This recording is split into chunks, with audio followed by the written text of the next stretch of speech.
Polyhedral. Polyhedral or polyhedrons. See, what do you mean by this term? Before moving on that, we shall discuss what are polygons. Polygons are closed curves formed by line segments, and in such a way that no two line segments are going to intersect except at their endpoints. Now you can have the look at three polygons over here. All the three you can see are having the line segments, right?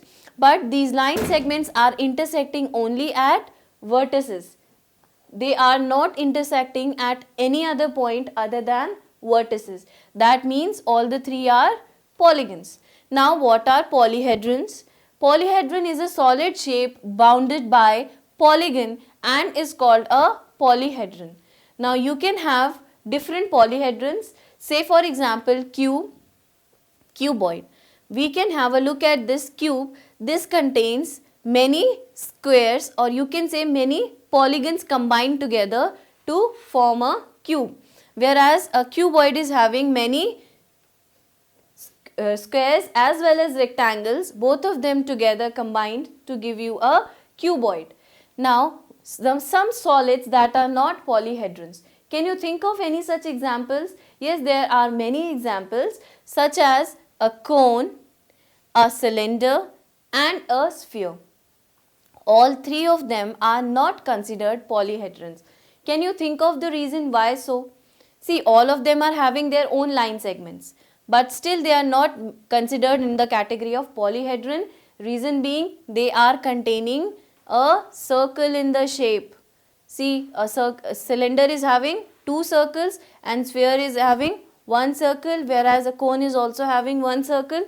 So all three of them are having circles in them, whereas as I discussed, circles are not considered under the category of polygons. Why?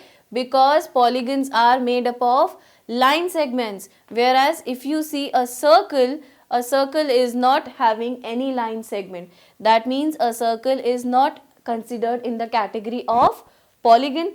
Since it is not a polygon, it cannot form polyhedrons also, because polyhedrons are those that are formed with polygons only. Now you can have a look at all these shapes. These shapes are made up of line segments, but see, this has no line segment. This is straight away not a polyhedron. What about this? It has two line segments visible to us and two circles at the top and the bottom. That means it is consisting of circles, which is not a polygon. That means if the shape is not made up of all polygons, that means that is not considered under the category of polyhedron. Similarly, you can look at the cone. In cone, we have line segments, but we have a circle also at its bottom. And because it is having a circle which is not a polygon, we would say that the shape cone is also not a polyhedron.